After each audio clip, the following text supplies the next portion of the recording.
open borders, shameful abandonment, disregard for human life, the prospect of more mandates and lockdowns, and the list goes on. Now more than ever, we need to stick together. Voting alone is not enough. We must use our dollars to support like-minded companies that fight for our rights and beliefs. Patriot Mobile is America's only Christian conservative wireless provider who shares your values. Last year, we gave more than $500,000 to conservative causes. With your support, we'll give more than $1.5 million this year. It's time to band together and support companies that truly love America and fight for our freedoms. Will you join us?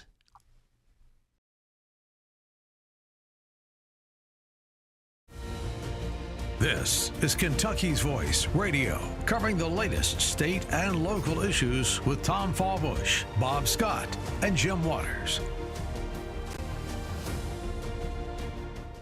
All right, welcome to Kentucky's Voice. I'm your host today, Tom Fallbush, and I'm not trying to promote this Aldi's brand of water. I'm going to put that out of the screen. I'm going to move it over there, and also not promoting this either. So welcome to the show today, Tom Fallbush, and we've got a great show. We got a full lineup of guests and co-hosts, and so we have my co-host Bob Scott, and we also have Debbie Robbins with us, and we have a cool guest that we're going to introduce here in the next segment.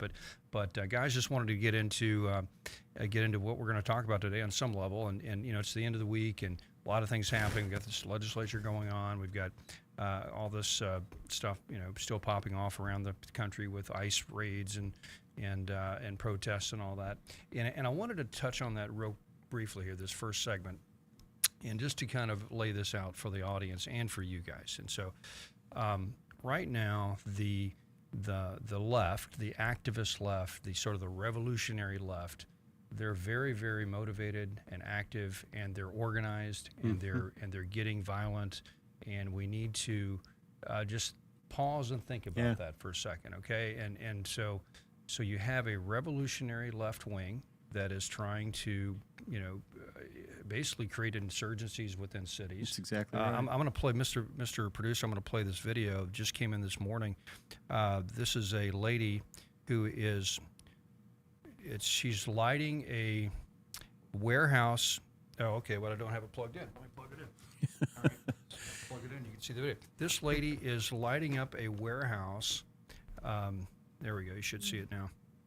It just happened yesterday in Kansas City because she was told that ICE is going to be using this warehouse to stage something. And yeah, there we go. So she takes it upon herself to go take lighter fluid and burn the warehouse down, right? And so this is just your average middle class, you know, white lady. And here we go. Now she thinks she's a member of you know, the Taliban now. So and I say this, that, you know, the people on the right who we've put a lot of faith in the government, you know, and the Trump administration and law enforcement, we should, you know, and that should be our first thing. The government should be cracking down on this. However, there's probably going to be a point where those on the right need to counter-organize on some level. I'm not saying come out and let's be violent and let's create a little, you know, a militia and go fight people on the street. Not saying that. But there's a point where if you let the left dominate the streets and dominate the narrative within a city, within a jurisdiction, they can create so much chaos, and they're fearless, and the people in the middle that aren't involved in this stuff just want to bow down and say, okay, whatever, just stop breaking things. So what do you want? You don't want ICE here? Okay, get ICE out of here.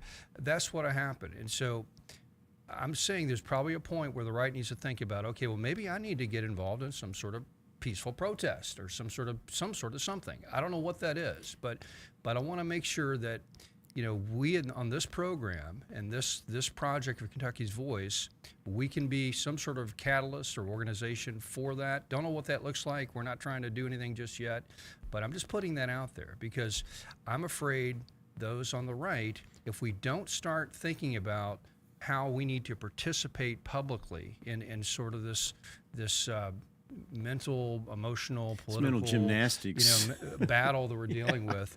Well, we're you know, Tom, get steamrolled, and we're going to get steamrolled. Yeah, what's going on right now? They're now threatening to, again to shut down our government Yeah. under the guise of ICE. That's right. But it's more than that. You know, it's something that they're building to lead into the midterm elections, and these are things, folks, that we do. And I agree, Tom, with what you're saying. We have to be on top of and understand and be politically active with regard to this. In fact, we have a clip later from Senator John Kennedy that I'd like to share regarding this, as he calls them the Karen left. But the Democratic Party's been taken over. The Karen left. Yeah, there we go. The Karen left just burned down a warehouse in Kansas City yesterday. Yeah. So there we go. So it's really something we need to consider. And in this show, we will help do some of this stuff because, you know, listen, if we don't, no one else will, right? This is our town. We need to provide anecdotes. That's right. Stop Anecdotes. this. There we go.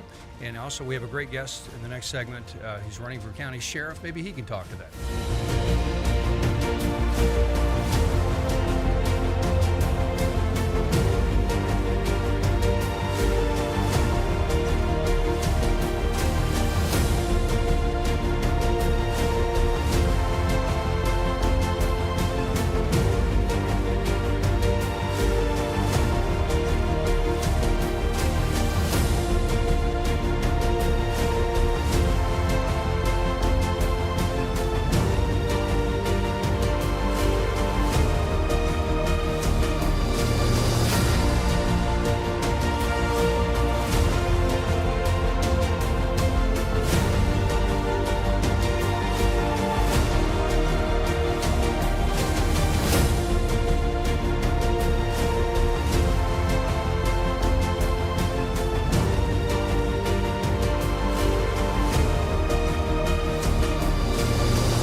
Now, back to Kentucky's Voice Radio, online at kyvoice.org. All right, welcome back to the show today. I'm your host, Tom Fallbush, and we have Bob Scott and Debbie Robbins on the line with us. And you know what? We talk a lot about somber, heavy issues here on this show. And there's times where we need to, you know, just reflect about, you know, how good life can be sometimes. And this is a story that just popped up. You want to set this story up and just kind of set up the it's context? pretty awesome, actually. A Happened lot here of in people are Louisville. calling it the angel dog. Angel dog. You know, but basically, for those of you who haven't heard about it, within the last several weeks, I believe the Louisville Metro Police Department was out looking for a lost 3-year-old, and we're having a very difficult time locating him. And then suddenly, this looks like a German Shepherd mix shows up, and literally, it's exciting to see. I don't want to give away too much because the video will say it. But let's play the video, and you'll see exactly what happened. Here in Louisville. It comes via police body cam footage from Louisville last month. A missing 3-year-old child. More than a half dozen officers on the search. They sent up a helicopter, but had no luck until this happened. Oh, what's up, dude? There's a dog. Where's he at? Let's go. That's Officer Josh Thompson responding to a dog that seemed to have something important to say. It led me all the way back to the backyard. At that point, I'm thinking, okay, this kid's in this backyard. And sure enough, The dog went right to the back bumper. Check the rear here. Goes to the back bumper and just sat there. Yeah, he's right here. after a quick lesson in car locks, Grab and pull it. There we go! I don't think I've ever seen a happier kid in my life. He jumped out of the car, bear hugged my neck, and wouldn't let go. Good job, buddy. the dog had cracked the case. Last he found him. Man, I don't know where the dog came from, but it was a blessing from God that day. And here's the thing about that dog. Officer Thompson says he'd been patrolling that neighborhood for 2 years and had never seen the dog before that moment. And he hasn't seen the dog since that day. And to this very day, the department still does not know who the dog belongs to. Debbie, do you believe in angels? I do. Do you believe in angel Most dogs? definitely. Do you believe in angel dogs? I do. I believe God can do anything.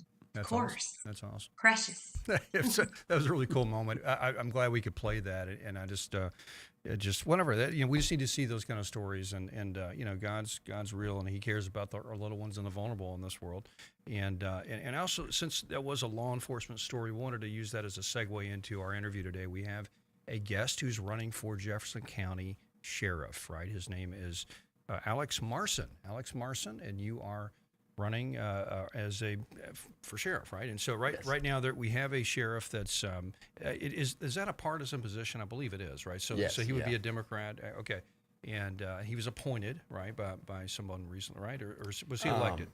I believe the current administration, Sheriff Aubrey passed away That's right. recently. Okay, there we go. He was a great guy. And then after that, I believe David James was appointed over the position of sheriff. And there are 2 candidates currently running in the 2026 election. In the 2026 election, excuse me. Yeah. I'm not sure of the second one's name, but I do know that the chief deputy of the Jefferson County Sheriff's Office, Steve Healy, is running as well. Steve Healing as well. Okay, great. Okay, terrific. Okay, so but you're running as a Republican, I would assume? Yes, okay, yeah. very I'm good. running as the only Republican on the ticket, so you're not going to see me in the primaries. I'm going to be all the way out in the November election. November election. Okay, got it. Now Aubrey, was he a Republican or was he a Democrat? Yes, he was. He was. That's what I thought. Was I thought he? he was. Yes, yeah, exactly right. Yes, he was also on our Board of Elections on the committee. That's right. So I'm not sure if that's something the sheriff is that might be something the sheriff automatically is supposed to be on the Board of Elections. I may not know, but I know John Aubrey was and he was a very good man. Everybody he was really a good man, but you don't know if he was a Republican or not. I do know. Yes, he definitely was a Okay, Republican. got it. Okay, yes. well there we go. So historically, that seat has been held by Republicans. So that's a good thing, you know. So we'll need to we need to continue that tradition here. And so, well, tell us about the sheriff's position. Why is it?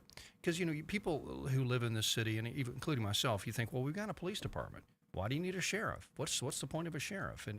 But I think the sheriff is actually a constitutional ordained position, and it's also something that has to exist, whether or not you have a police department or not. And so it has a role. And so what's the difference between, say, a police officer and a sheriff? I mean,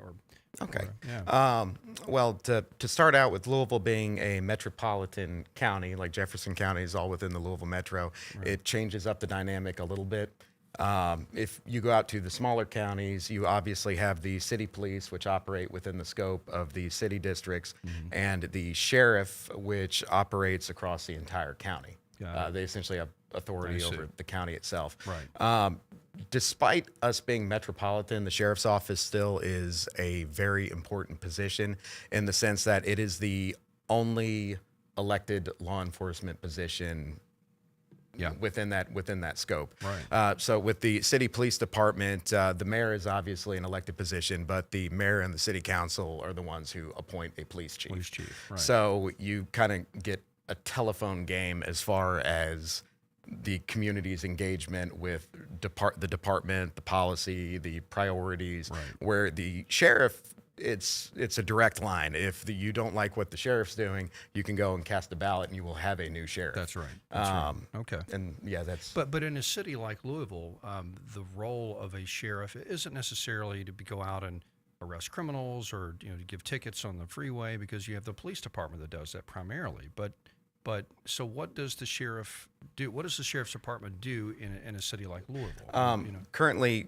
Currently, the sheriff's department is primarily within the courthouse, and then they they handle the civil paperwork and administrative side of the judicial branch. So they do a lot in this city, and they also have full enforcement authority in the same way. That's the police right. Yeah, department they can pull does. you over and give you a ticket if they need to. Yeah, that's right. Yeah, but as of like the current structure, they're primarily tasked with the courthouse duties, and the police department is tasked with the general patrol over the county. That's right. That's right.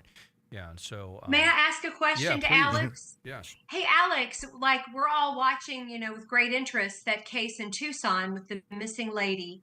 So, and the sheriff is in charge of that investigation. Does that happen here in Louisville, or is that just the LMPD? Please, would you mind explaining the difference? For us? The that again kind of like when you go into different areas, jurisdiction and who takes lead on certain investigation changes. Like you take a city like Los Angeles, the city police department would take lead in it. If that occurred here in Louisville, LMPD would be taking lead just because they are the primary law enforcement agency currently.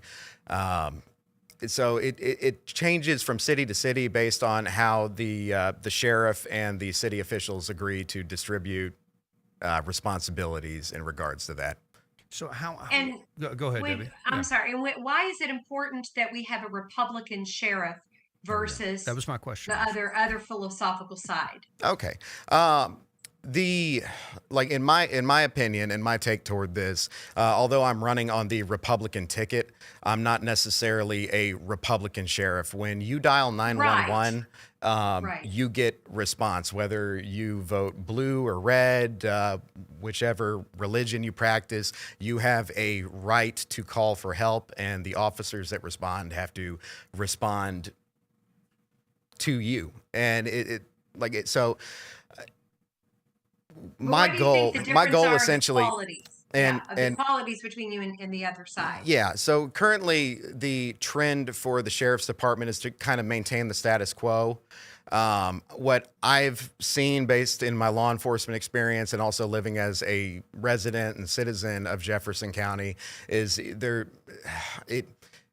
you don't really have an option. If LMPD comes and tells you that they are restricted from helping you due to policy, or there's nothing they can do, there really isn't another alternative. You're kind of left hanging in the wind.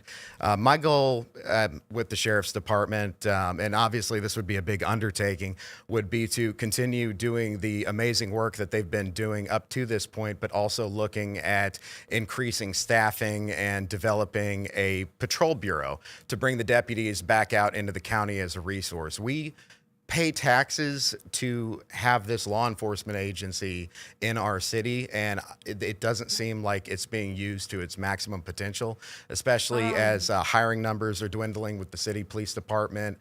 We have the incorporated areas that are dealing with rampant automotive theft. The sheriff's department would be a resource that could go and help supplement and also provide solutions using the resources and capabilities and training that may be lacking in other agencies.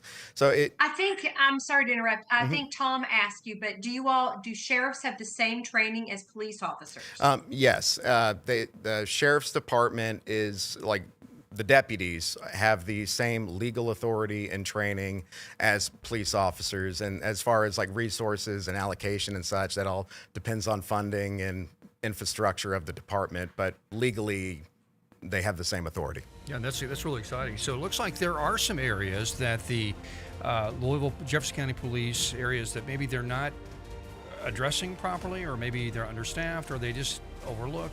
Maybe the sheriff's department can come in and supplement and help focus in on some of those areas. That's a very interesting take, and I'm glad to hear that you're interested in doing that. We'll be right back with a candidate for Jefferson County Sheriff.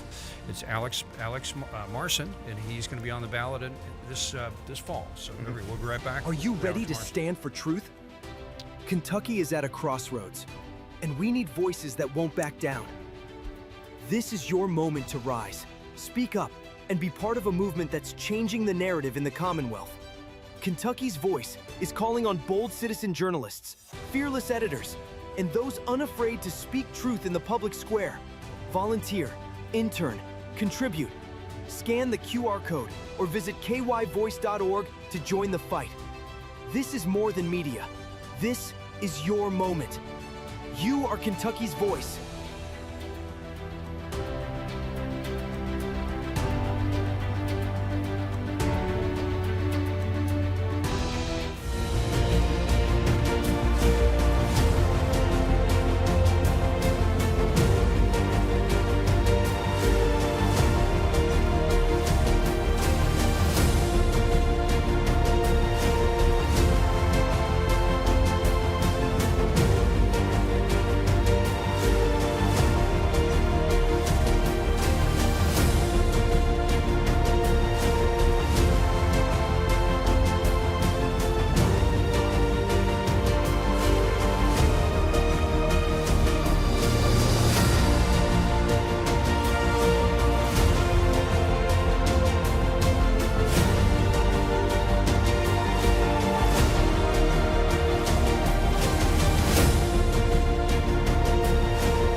Back to Kentucky's Voice Radio, online at kyvoice.org. All right, welcome back to Kentucky's Voice. I'm your host today, Tom Fallbush. We have a very special guest, Alex Marson, who's running for Jefferson County Sheriff, right? And so he'll be the guy that you're writing your property taxes to here in the next, hopefully in the fall. And so, but not that he's getting it himself. It's like it's just the way they do it. I don't, it's not like him. So you're not giving. It's just you're paying your taxes to the government, not to him. But anyway, but we want somebody like Alex Marson as our sheriff. And so we had Aubrey in for years. He was a Republican, great guy, had great law enforcement background. And we were just talking about the last segment what the sheriff department can do with a new vision of maybe expanding some of its role and help supplementing some areas that the LMPD doesn't really do very well. But and Alex, you used to be a LMPD police officer, so you understand what's going on. And so Bob and I were talking about that, and so Bobby had a question about that, and just LMPD, and I don't know what can a sheriff do to help help the LMPD? I mean, is it in fact, folks, if you want to join today's really great conversation, you can do so by texting us at 502-571-0970. Again, that text line number is 502-571-0970. And we were talking about, I know most of the sheriff's departments in the state, if not all of them, actually go through training at Eastern Kentucky University. They have a police academy set up that's very good, obviously, that they do that they do the training. Now, a lot of the bigger cities like Louisville and Lexington, and of course the Kentucky State Police, they have their own academy. That they will put people through, officers through to get them properly trained. So right now, again, and I know, Alex, when we were talking off screen, you were mentioning. In fact, you honestly have a very compelling reason why you decided to run. I mean, it was extremely compelling, and I think our listeners really need to know about that. You, again, had served for roughly, I guess, 8 years on the LMPD, and left that, and you might want to share with our listeners why you left and your reason now for running. Okay. So initially I moved up to Louisville and accepted a position with the Louisville Metro Police Department in 2016. It was after I'd completed my education at Eastern Kentucky University. I got my bachelor's in criminal justice and police administration. So law enforcement was something that was I was drawn to. Louisville offered me the opportunity to gain real-world experience in a major city at one of the state's premier police departments. I know we're talking about like shortfallings and such, but I do want to make clear that the Louisville Metro Police Department is probably one of the best in the state at what they do. Any kind of shortfallings just kind of fall into the bureaucracy of things and the inability to make meaningful changes to policy as problems come up. I served up until 2024. Toward the end of my career with LMPD, I was just noticing issues that were kind of repeating themselves. Crazy stuff like with the stolen Kias and Hyundais. It's a very affordable car. People in blue-collar neighborhoods will save their money so they can own a nice vehicle, which Kia and Hyundai kind of fall in that bill, and then have those cars just repeatedly disappear out of your driveway and turn up stripped out on the other end of town. You would take reports for that. And that's been a major problem. It is a national issue, and the automotive theft and chop shops, it's a key issue that affects the voters inside the city. Well, let me say this. I just had my vehicle stolen from this TV station about 2 years ago. Oh, geez. And it got it all on camera. And actually, let me set this little LMPD shout out. We put a Facebook ad out and said, "Hey, this car is missing." LMPD ran across the vehicle and just happened to notice it because they happened to see this Facebook post and they recovered the vehicle. So hats off to LMPD, and there we go. So it can. Anyway, whatever. I had to say that. Yeah, no, like I said, stolen cars. I got a story. The work of LMPD is impeccable. It take mostly is on the bureaucracy, which is where me and my partners were very dedicated on trying to address this issue, because the number one way to maintain legitimacy in your mission as a law enforcement officer is to listen to the public and help them with the issues that they're facing. If you're being victimized every day, you should be able to talk to an officer and see some progress made that way. But it was getting to the point where we were taking reports for a car that was stolen by juveniles in the morning at an apartment complex. And while we were taking that report, in one instance, the car drove back. Suspect got out behind us and jumped in another car and sped off again. And the person I was taking the report for said, "Hey, there's my car." And another woman came running up saying, "That kid just stole my car." And we watched that car drive away, but because of the limitations of policy and the lack of training as far as like vehicle interdiction, i.e. like the grapplers, pit maneuvers, stop sticks, the average patrolman. And that's banned right now, right? It's not banned, but like in policy, it's not. I mean, you're not allowed to engage except for like very straight criteria.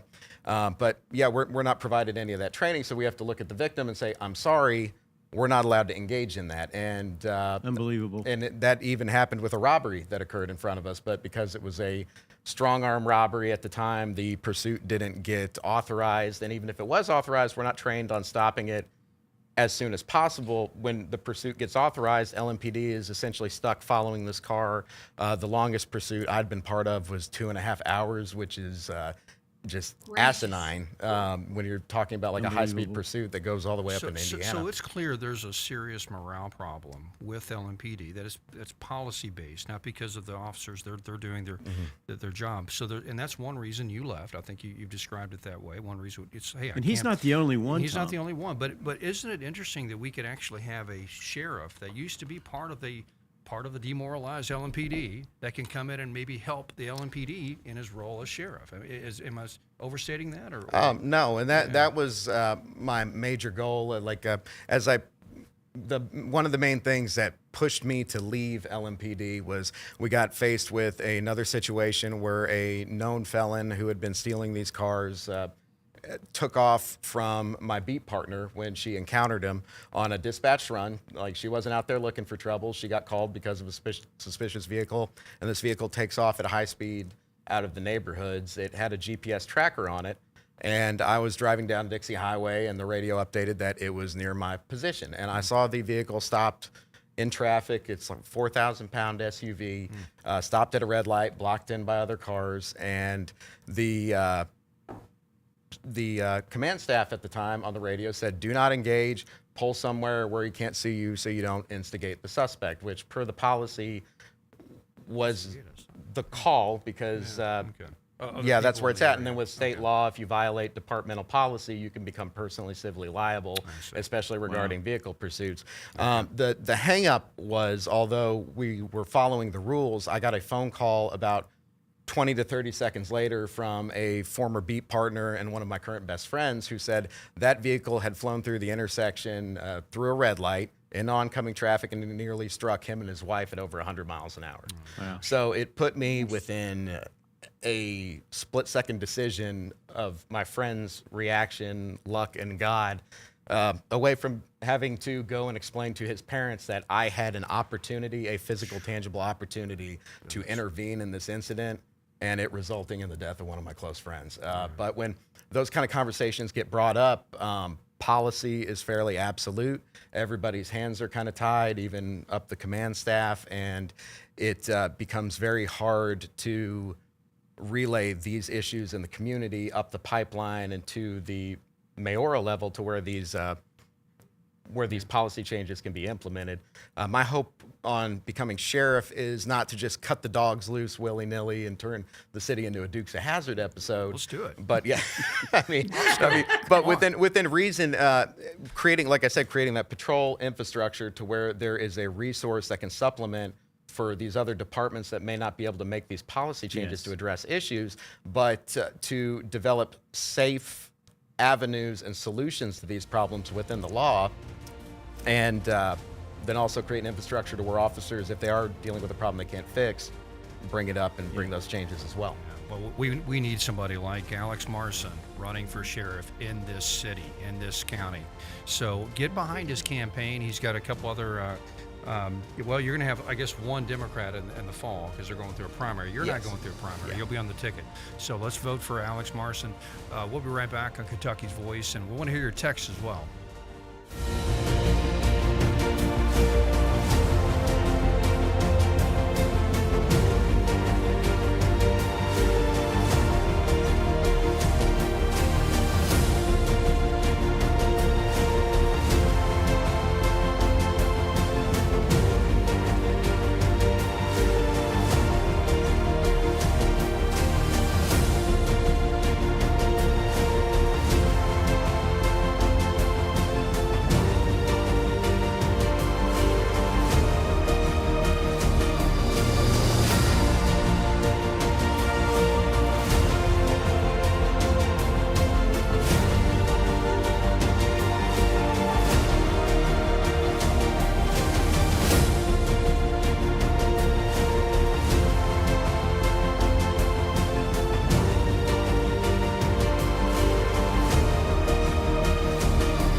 Now, back to Kentucky's Voice Radio, online at kyvoice.org.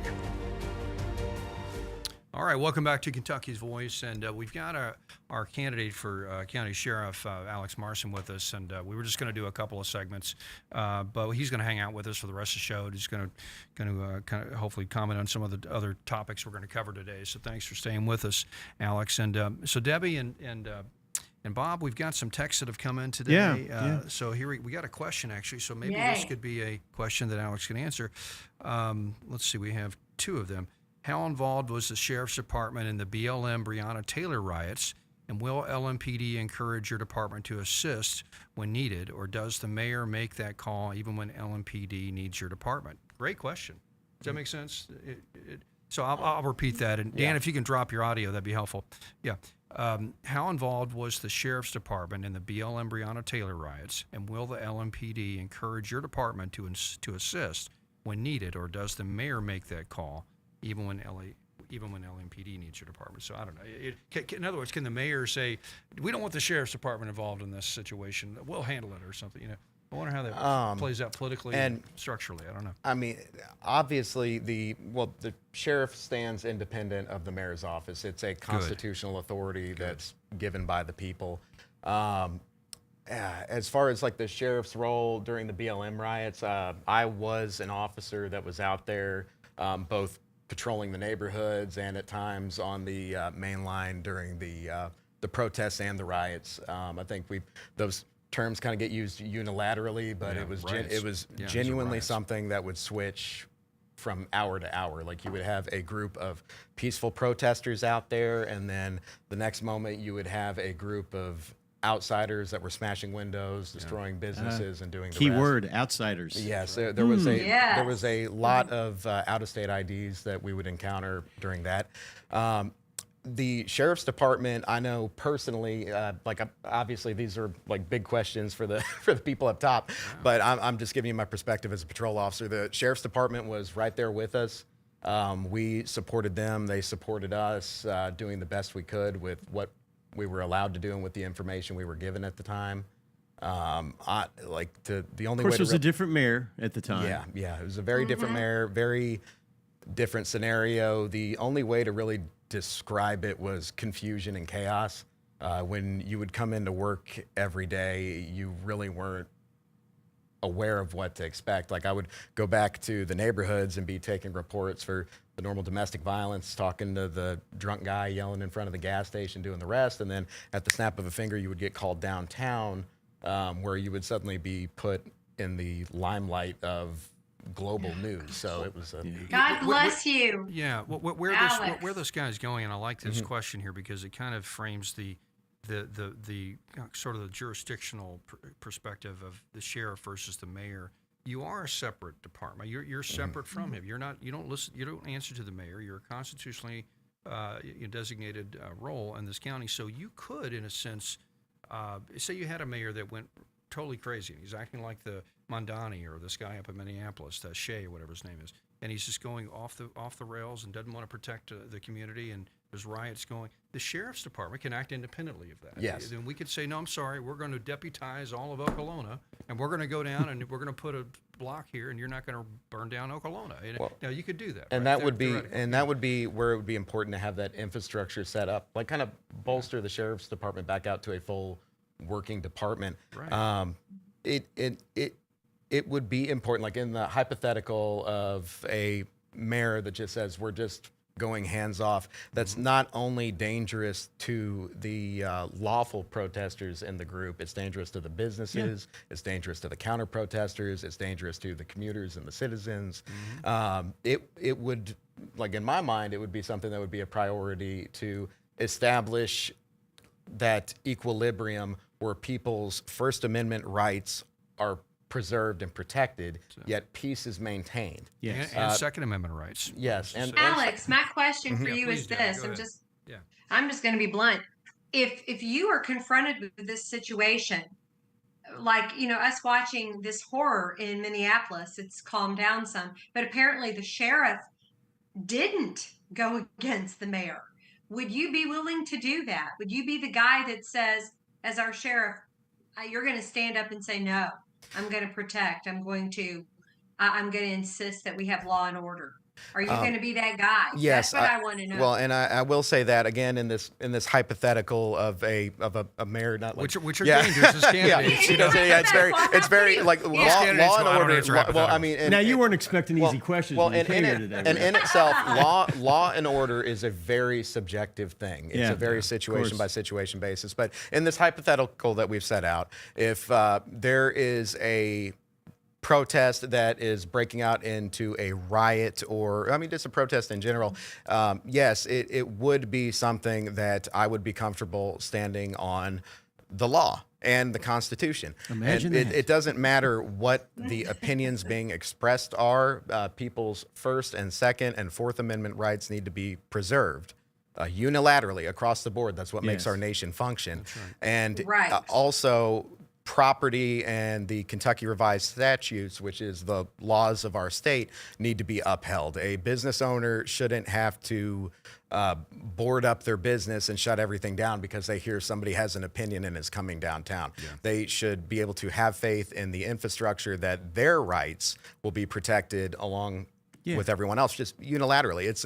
It's not a partisan issue. It should be pretty straightforward in my mind, in all honesty. So who do you answer to? I mean, is there just the people, the voters of Jefferson County, or are you under the governor, or are you under the So the primary people that the sheriff responds to is obviously the voters, because you are an elected official for the voters. But just in the same sense as the mayor, to the chief of police, to any of the city council people, our government does have checks and balances, and just because you're holding an official office does not mean you're exempt from the law. Right. So you are still beholden to the Constitution, federal and state laws. Ultimately, at the end of the day, you are beholden to the Constitution. That's the thing that really makes the sheriff's position in office very powerful, and an important part of our political structure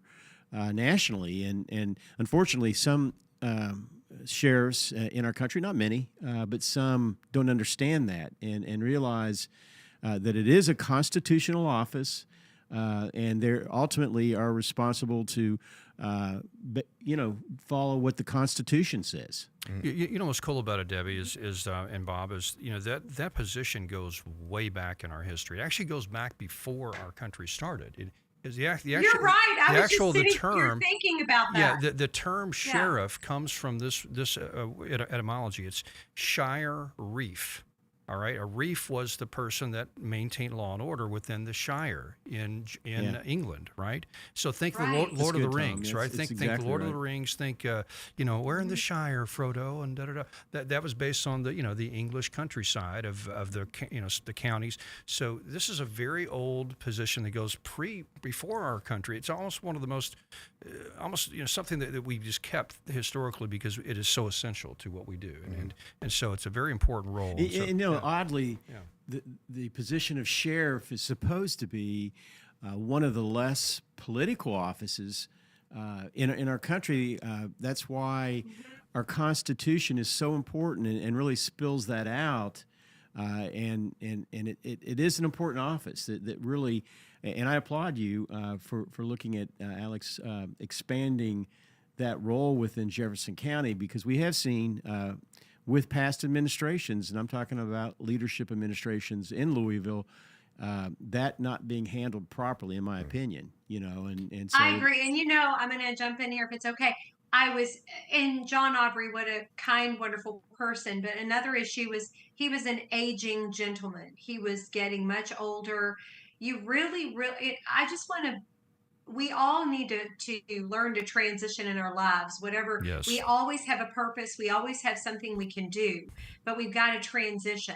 And in this position, we need a young man like Alex, who's energetic, who's thinking, who's going back to the beginning and looking at what this stands for.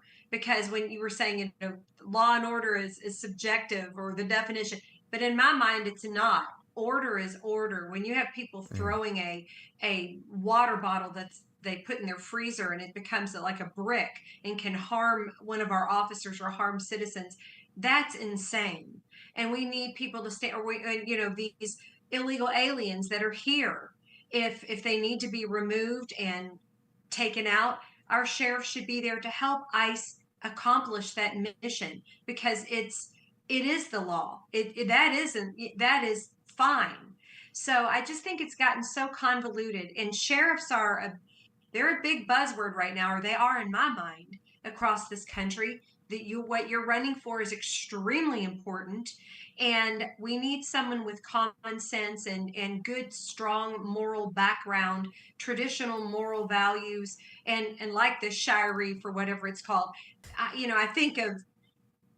We need that, and I think that your position, or at least here in Jefferson County, it's been subdued. It's been kind of thought, pat him on the back. Oh, that's the sheriff. No, when I hear the word sheriff, I stand up and go, whoa, that's the sheriff, and not just and I have great respect for all law enforcement, but I want there to be more teeth in your position. Well, and I think and it's again, wonderful. It's getting back to following what the United States Constitution says.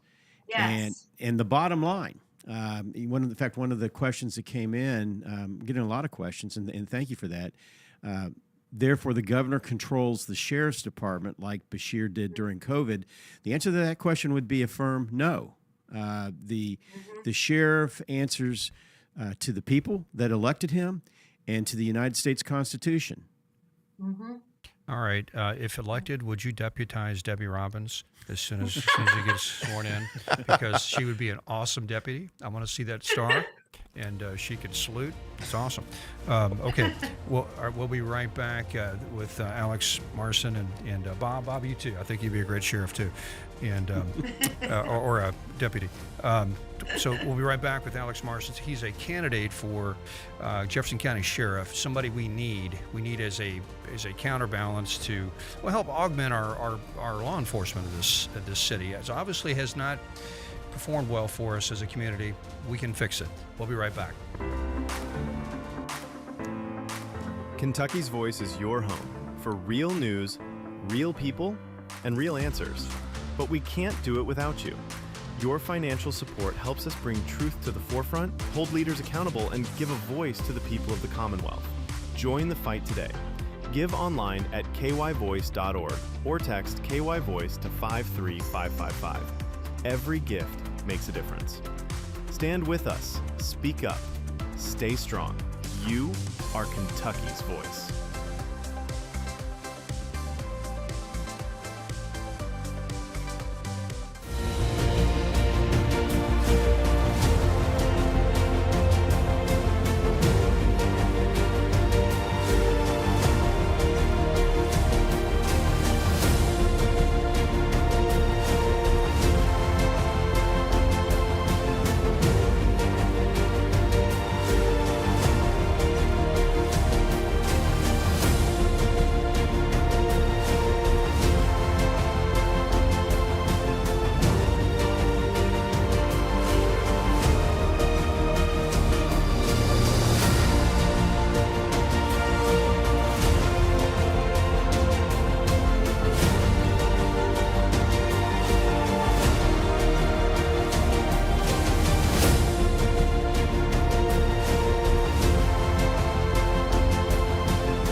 Also, that's fine. I'm going to play another clip as well at the end of this. Now, back to Later. Kentucky's Voice Radio, online at kyvoice.org. Your gag reflex would be permanently triggered. Here's what's going on. The Karen wing of the Democratic Party is in control of the Democratic Party.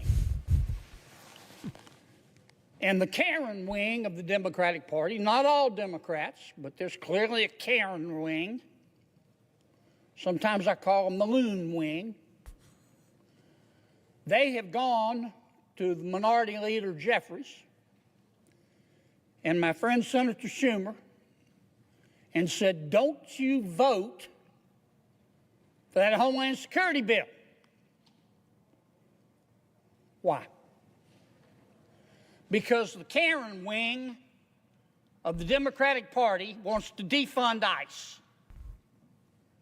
Now, we've seen this vampire movie before. The Karen wing of the Democratic Party also wanted us to defund the police. How'd that work out for us? The criminals are still laughing. Yeah, there we go. You know, we've actually ran this experiment. That's the one thing about our experience right now as Americans. We've run the experiment that the left wanted to run, and that is defunding police, pulling back, softening the police, behavior or approaches to criminals, bringing in social workers, we've ran that play and it doesn't work, and so. The fact that they still want to push this, I just don't understand. I mean, it's like it's an ideology at this point. It isn't just trying to find the truth or trying to find what's real. It's just they just want something to be true even though it doesn't work, and it's so frustrating. And any comments on that? Like just going into the defunding the police and all that. I mean, it's they're hot button slogans and words. The reality is, if you cut funding and you cut training, what you're doing is you're cutting capabilities and education, and you are churning through candidates who are being the disservice of not knowing their legal authority to the best of the department's ability to teach it unless they go out and they seek this training and this education themselves. It's a troubling trend. It kind of falls into the knee-jerk reaction is the easy way to show people you're doing something, but sometimes the long-term solution is better. Like with people can disagree on how different videos look as far as like police action. Some of them can be ugly, some of them can look really clean, but every run can be evaluated and polished up to where it can be done better the next time. And if you go in with that mentality, like increasing training, increasing education, increasing tools available, you see departments start thriving and building more of a legitimate presence within their community. Let me ask a question. As a sheriff, if you get elected to that position, would you have a problem working in conjunction with any federal agency, which has obviously been a problem in some jurisdictions, across the country? ICE. Yeah, and I know like ICE is the big one right now, but you look at Homeland Security, the FBI, the ATF, all of them are popular and unpopular in different sects at different times. No, I don't think any law enforcement agency should have an issue working with federal partners because the reality is those federal partners bring resources to issues that plague our country. You look at the serial killer epidemic in the 70s and the development of NCIC and such like that. There are good things that can come of it. Where chaos starts emerging is when local officials stop upholding their end and the federal agencies are left to fend for themselves and bring in outside assistance to do so. Yeah. I don't think it shouldn't be a partisan issue as to whether or not when an organization like ICE is operating within the city, as to whether or not you would want your neighborhood officers there ensuring that everything is being done properly and facilitating resources to keep things smooth. They're as smooth as possible in those kind of chaotic situations. Bob and Debbie, one of the best things that's happened over the past decade when it comes to law enforcement is the insistence of the left and of those on the right too, of having body cameras on police officers and actually funding that, because what that has done is actually shown the public what it's like to be a police officer. Because if you want to have a lot of sympathy for what a police officer does, just get on YouTube and start watching some of these body cam videos. It is just crazy. There's some of the stuff that how people act and how what the police have to deal with. And so the narrative was, we're going to show you that these police officers are abusive. We're going to make them wear body cameras. And then all the video comes back and goes, well, you know what? They were kind of right. Yeah.